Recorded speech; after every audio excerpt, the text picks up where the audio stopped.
안녕하세요. 저는 47살의 평범한 남성입니다. 부지런한 분들께서는 이미 하루를 시작하셨을 새벽 아침에 저의 이야기를 해보려고 합니다. 저는 5년 전 조금 늦은 나이에 지인의 소개로 지금의 아내를 만나게 되었습니다. 아내는 저보다 12살 어립니다. 처음엔 나이 차이가 꽤 나는 아내에게 미안하기도 했고 부담스럽기도 했지만 저희는 2년이 넘는 시간 동안 서로 알아가며 사랑하고 미래를 약속했습니다. 그리고 현실로 이루었습니다. 연애 시절 아내는 거짓말이 잦은 편이었지만 본심은 여리고 순하다는 느낌을 강하게 받은 저로서는 아내를 믿게 생각할 수 없었던 것 같습니다. 작은 사업체를 운영하며 여느 가정과 같이 아둥바둥 지지고 볶고 단란한 생활을 이어가던 중 운영하던 사업이 갑작스레 실패하게 되었고 재기를 하려 했지만 연이어 시작한 사업은 줄줄이 실패하고 말았습니다. 결국 저는 생계를 이어가기 위해 공장에 다니게 되었습니다. 어떻게든 이겨내보자 생각하고 악물며 일하려 했지만 일이 영 몸에 맞지 않아 저는 늘 지치곤 했습니다. 결국 불행은 연이어 찾아왔습니다. 여느 날처럼 공사장에서 일을 하고 있던 중 동료 직원의 기계 오작동으로 인해 기계에 팔이 끼는 끔찍한 사고가 벌어지고 말았습니다. 그 사고로 인해 저는 결국 한쪽 팔을 잃었습니다. 다친 팔의 고통보다 참기 힘든 여러 가지 어려움들이 두려웠습니다. 눈만 뜨면 봐야 했던 끔찍한 내 팔 몇 차례 견디기 어려운 수술들과 홀어머니의 우울증 좌절하여 하루가 다르게 살이 빠져가던 아내 그것도 모자라 회사와의 합의 과정이 원만히 해결되지 않아 치료 과정에서도 문제가 많았습니다. 퇴원한 뒤에도 취업은 당분간 어려운 상태일 듯했고 무엇보다 앞으로 삶에 대한 자신감이 없었습니다. 이렇게 한순간의 사고는 저에게 큰 후유증을 남겼습니다.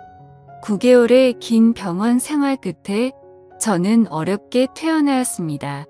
풀몸으로 자식들을 키워온 저의 어머니는 저의 사고 이후 아내에게 유독 신경질적인 모습을 보이셨습니다. 제가 장애가 생겼으니 어머니 입장에서는 어린 며느리가 많이 신경 쓰이셨나 봅니다. 혹시나 젊은 며느리가 한 년이라도 팔지 않을까 하는 노파심이 아니셨나 싶습니다. 몸이 불편한 저와 유별난 시어머니 사이에 아내의 마음고생은 이만저만 아닐 테지요.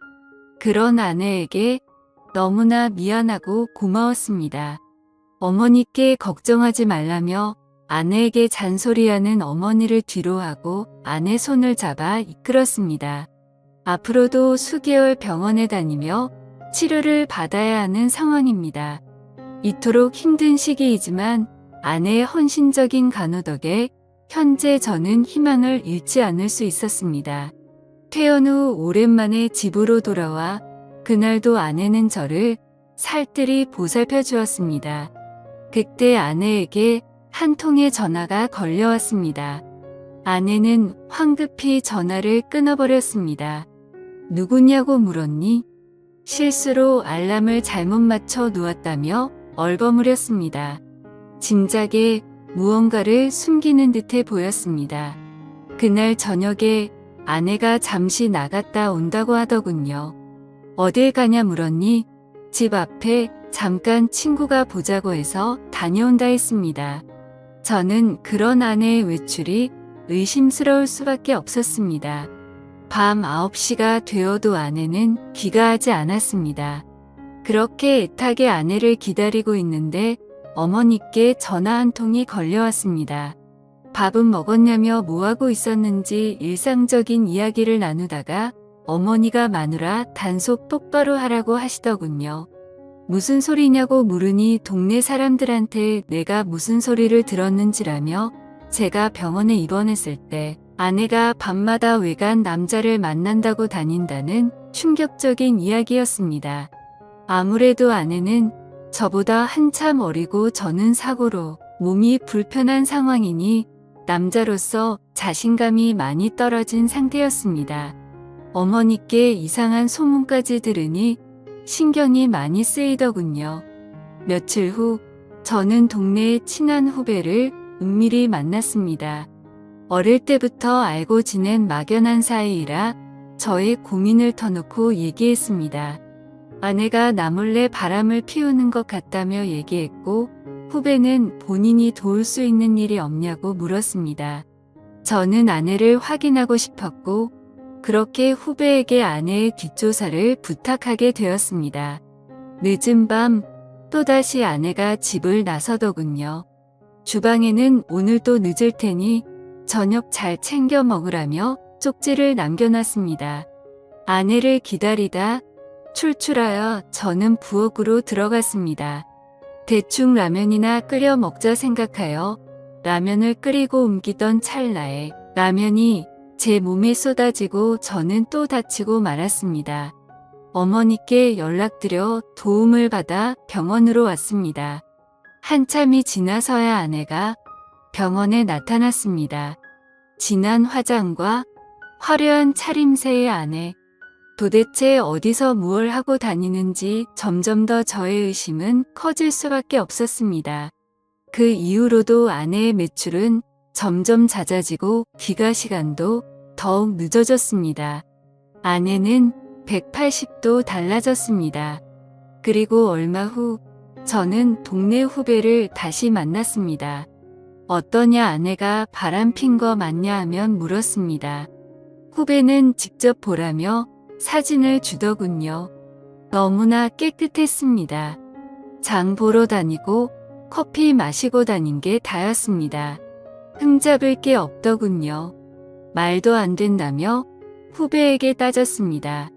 결과가 깨끗하면 오히려 좋아해야 하는 거 아니냐고 오히려 후배가 저를 못마땅하게 쳐다보더군요. 하지만 저는 도저히 사진을 믿을 수가 없었습니다. 다음날 술에 잔뜩 취해 비틀거리며 아내가 집으로 돌아왔습니다. 더 이상 참을 수가 없어 아내에게 따졌습니다. 허구한 날 어떤 자식 만나고 다니는 거냐며 적당히 좀 하라고 소리쳤습니다. 그러자 아내는 어이없다는 듯 저를 쳐다보며 되려 저에게 소리를 지르더군요. 본인도 이제 더 이상 못 참겠다며 지긋지긋하답니다. 이럴 거면 차라리 이혼하자고 하더군요. 그야말로 적반하장이었습니다. 이혼하자고 폭탄 선언하는 아내가 도무지 이해되지 않았습니다. 아내가 저녁마다 외출하고 늦은 밤이 되어서야 들어오는데 어떤 남편이 이 상황을 이해할까요? 아내는 그날 이후 외출 시간도 길어지고 횟수도 증가했고 나중엔 외박을 하는 상황까지 벌어졌습니다. 이제 아내의 외출은 일상이 되어버린 듯 했습니다. 더 이상 두고 볼만은 없었습니다. 몸이 불편했지만 저는 몰래 아내의 뒤를 쫓기로 했습니다. 이토록 어두컴컴한 밤에 아내는 도대체 어디를 가는 걸까요? 아내는 집 근처의 한 시내에 번잡한 유흥가로 향했습니다. 그리고 아내가 들어간 곳은 유흥가의 한 노래방이었습니다. 더 이상 따라 들어가지 못하고 가게 앞에서 멈춰 섰습니다. 아는 언니라도 만나서 기분 풀려왔겠지 싶어 따라 들어갈까 말까 고민하다 여기까지 온 거 내 두 눈으로 직접 확인하자 생각해 노래방 안으로 들어갔습니다. 아내가 있는 룸을 찾아 유리 너머로 방 하나하나 확인하다 찰나에 웬 남자들 여럿과 어울려 춤추고 노래하는 아내의 모습을 보았습니다. 모르는 남자 4명과 아내와 그리고 아내와 나이가 비슷해 보이는 여자 1명이 함께 노래 부르며 춤추고 서로 껴안고 놀고 있는 것이었습니다. 그렇습니다. 아내는 저 몰래 노래방에서 일을 하고 있던 것이었습니다. 도대체 왜 아내가 그랬을까? 눈앞의 광경을 믿을 수가 없었습니다. 충격에 룸 앞에 주저앉아 망연자실하고 있을 때였습니다. 갑자기 아내가 전화를 받으며 황급히 밖으로 뛰쳐나오더군요. 저는 재빨리 아내에게 들킬까 싶어 몸을 숨겼습니다.